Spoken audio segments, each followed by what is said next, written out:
Hey guys, this market update. 63,000 is hardly a bad price, is it? The FUD doesn't really latch on these days. People just don't believe it, right? Because it's an institutional asset. You've got a BlackRock ETF. So people have that kind of just fundamental belief. There's no hysterics around Bitcoin. It's just doing its thing. It's in a very quiet mode, which is fine. But what you're seeing, we'll go through this, is on-chain data showing that you're in that kind of bottoming out phase of a drawdown that you get in bear markets. We've only just got into it. So maybe we have to go on for another couple of months, 3, 6 months, 8 months, whatever. So we're in that position now where supply in profit and loss starting to change hands, where most of the supply is actually in a loss, as you can see here, which means that sellers, why would you sell for a loss unless you're doing a tax loss harvest or something like that, which is fine. But you get to these levels where sellers say, yeah, you know what, I'm not going to sell for a loss. We'll just keep it. Or actually, I have sold for a loss and I've just sold out everything. You have, made me capitulate. And eventually the buyers start to step in. You start to get this rotation. So maybe we need to go through this for another 3 to 6 months. But it's not actually bad news that we're down here in terms of if you're looking at prices, right? The difference is we're in a bear market at 60K or 50K rather than like 15 or 5, right? Net long-term position change, if you see here, it says, it's too early to call this an accumulation regime. The return to persistent long-term buying provides an encouraging signal that the conviction is beginning to rebuild. There's no conviction, right? It just gets to a price eventually where everyone that was going to sell, kind of short-term traders or whatever else, or people that want to puke up in a bear market because they're afraid, whatever, eventually they just all leave and they've sold, and that's it. And that's when you get the rotation. It's fine. We don't need an urgent bear market right now. It's absolutely fine. Why do you want an urgent bear market, right? Unless you're trying to sell, but you probably puked up before, because if you're really urgent and you're trying to sell, well, there's 2 ways you sell. Either people puff the price up to try and get you to sell, or they dump it down, right, to try and get you to sell and puke. And that's what a lot of people are doing, right? They puke up in a bear market, and that's it.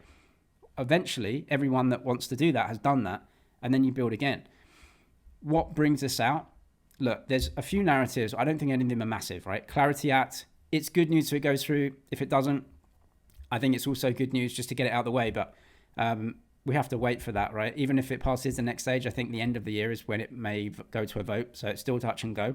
But look, things are looking up a little bit on that. The Trump accounts, he was asked if they can put Bitcoin in the Trump accounts. I'm not sure if that can happen. Again, I don't think it's massive news. And the strategic reserve, which they're trying to feed through the press now as well, as a positive kind of catalyst, that's fine, but they've got the Bitcoin already, right? Buying new Bitcoin is a whole new step, which takes even longer. So it's maybe a positive news story, but I don't see any of these things as really massive catalysts. I just think that there isn't a catalyst, and there doesn't need to be one, because this is a desirable asset, and it eventually gets to a price where people step in. The catalyst will be the price just breaking through some moving averages, and then you get chasers, and then chasers come in and everyone feels more confident again. But it doesn't go up 7, 8, 900%. Maybe it doubles, or 150, 200%, 250%. That would be a good bull market in the future. But that's fine, right? Look, I just think you either are a buyer of Bitcoin long term, and so you buy here, or you don't. That's it. And if you're a trader, well, you probably just wait until you do break those moving averages, just for an easier trade, right? Because no one wants to catch a falling knife. But look, the rotation's definitely happening, and it's the same behavior over and over and over again, which is price goes up, some people sell, pukes down, some people capitulate, eventually gets to a price where they've done that, and the buyers start to step in again, and then the price moves again. So it's just the rotation over and over and over again. And the long term is that it just keeps moving higher over time in waves, right? In fact, you can see that we just keep moving higher in waves. Bitcoin yearly lows, and it's not just the lows that are getting higher over time, it is the amount of volume that is trading at these lows. Eventually, all of the short-term traders and flippers and everything else get in and get out, but the long term, you just move higher, and the volume traded there is the most important thing, right? The amount of volume trading at these levels. Every single short-term trader, everyone that's ever made profit that wanted to sell, that was going to sell, is eventually going to have sold. And then eventually it's like, okay, there are no more sellers at these prices. Prices have to move higher. That's just the attrition that we're going through. If you do trade short term, if you want to wait for a bounce, maybe above this moving average, click the Bybit link down below, and they'll give you a deposit bonus as a new user. So click the link. You can sign up for free, use the platform for free. If you want to trade, you can make a deposit. They'll give you a deposit bonus to trade with up to $30,000. Sailor is much more intelligent than me. I can happily admit that. And I'm still trying to work through the ramifications of buying high and selling low. Now, I was always taught that you would buy low, you would buy the bottom, and then sell when the price goes up. He's doing it the opposite way around, which is a new strategy for me. Look, what they're having to do here, the whole thing is they're trying to get in the S&P 500, which would, their preferreds are junk, all their bonds are junk, right? So they're trying to get in the S&P 500. They're trying to increase the credit quality with the ratings agencies and everything like that. So that's the strategy for them, is that basically the trade here is that Bitcoin's in a bear market. This thing's down, 75, 80%. The trade is take a flyer on it because it might get in the S&P. And if you get in the S&P, then you just open up a flood of capital that is never going to look at your company otherwise, right? If they get in the S&P, the amount of money that just has to flow into their stock, like just indiscriminate buying, you have to index it, and you have to index everything, right? So you'll get a lot more buyers for the preferreds and everything else. They have extracted all of the capital they can from this current pond that they're in, right? Which is retail investors, buying and selling in their accounts. But the vast amount of money is invested not by individuals, right? It's invested just automatically through indexes and everything else. That's the game here. Like, I wouldn't worry about the day to day. The reason they sold Bitcoin is because the stocks crashed, so they don't have any equity there. They have to sell the Bitcoin, but they're also going to the ratings agency and saying, look, we can sell the Bitcoin to fund these dividends. Please give us a better rating. Please consider us. It's a long game. That's the trade here. Is it's down 75%. Take a fly that it might get in the S&P 500. And look, they don't want to sell the Bitcoin, but they've had to because they're in a bear market. And yeah, look, buying the high, that's what they can do, right? They buy the highs because that's when their stock actually gains some, MNAV, right, on top of what they have.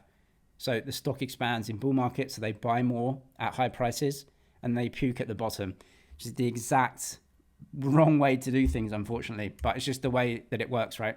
In any case, Adam Newson's great for strategy stuff. If you look at the company, the common equity Bitcoin exposure is 7.4% higher than the week of the all-time high. So yeah, look, their strategy is still working.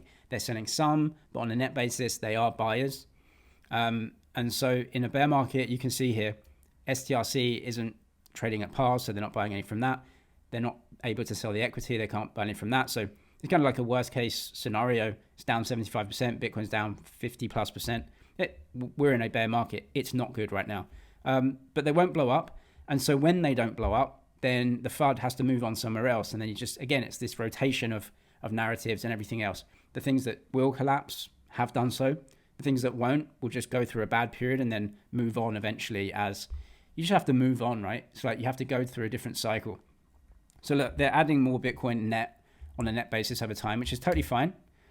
They're puking up at the bottom, but the big wave here, right? The next wave is strategy enters the S&P 500 and you just get a new wave. So it's like we've maxed out the amount of money and capital that can come into Bitcoin and strategy and all that right now, right? We have to move into another pool of capital, a bigger pool of capital. And that's just going to take time. It's going to take time for the preferreds from strategy and Strive and everyone to season, so that can encourage more capital in. Right, you just have to wait. Price is low, that's fine. You just have to wait. But as you come into new pools of capital, right, then you start to move higher into these regions, and then you can maybe sell. Right, if we get up to here again, you can maybe sell. But we're looking at the next bull market, 200k, 300k. Then you can start to sell here, but you can't sell here, right? You can't sell here. In fact, if you look at Bitcoin versus the indexes, look, Bitcoin outperformed big time and we're underperforming. So since the ETFs launched, we're actually down on these two indexes. So bad, right? But of course, if you looked up here, we outperformed them for the majority of the time. Now we're in a bear market. What do you want to buy here? Do you want to buy the NASDAQ with the 1 year at 32%. So the NASDAQ annualizes usually around 18%. We're up 30% already. The S&P is having an amazing year, usually up like 10, 12%. It's up 20%. They may go sideways for another 6 months, which they have been doing, and still have absolutely amazing years. They can go sideways till the end of the year and still put in absolutely like blockbuster years. The best years ever, right? Massively outperforming. I'm not to say they won't continue to outperform, right? But if you're looking at differentials here, Bitcoin outperforms them during periods and it's massively underperforming them now. Like, what's the better asset to be in? Do you want to maybe put more in Bitcoin and less in these? Now, these are going to grow for sure, but look forward maybe 5 years or so. Is this a good price for Bitcoin versus these two indexes right now? I would consider yes. I understand the irony with what I'm about to say, but we do need the US government to support Bitcoin and be positive on it for the price to eventually move higher. Right? I know Bitcoin is about, self-sovereignty and down with the government and their currency and all of that, which is great, but it's not practical. The government is large. It's not going away, especially the US government. If they're positive on Bitcoin, that's good news. And it means other sovereign wealth funds and countries, etc., can just get more into it and hold it and use it as money, which is the whole point, right? And if they do, then we know that the exchange rate versus those fiats is eventually going to just melt higher over time. So look, the strategic reserve thing is nonsense. It doesn't mean anything. They already hold the Bitcoin, right? They already take it away from criminals and like civil or criminal forfeitures, right? So they already do that. Making it official is good news, but it doesn't really change anything. And it certainly won't, and they're not going to be buying any Bitcoin, right? The only possible feed through from this is very long term, about a reserve that potentially prevents the sale of Bitcoin in the future if the government changes in the future in the US. So that would be good news. But that's a long term thing, right? It's not like a narrative for a bull market. And the other thing is potentially with cryptography changes and quantum, Trump just signed an executive order, I think, to put resources towards quantum computing and research there. So if that happens over time, now Bitcoin can and will upgrade cryptography and everything. So that's not an issue for active coins. But Satoshi's coins, who's going to take those? Well, it's China or US, right? They're the only two actors that can do this. So the best possible outcome is for the US to be leading there and to take those coins and put them in a reserve. And that's how they would get a massive chunk of the network. They would do that before they start smash buying Bitcoin. That's a very long-term thing. We don't even know if quantum can do that. It's a long way away, but that's a possible outcome in the future. Maybe that's what they're thinking and preparing for, which is fine by me. But again, it's not like a short-term narrative that can pump us into a bull market, right? It's long-term thinking here, and that's what you need with Bitcoin anyway. If we start to move higher and break through some moving averages, people start to get excited again. Maybe we can start chasing it again.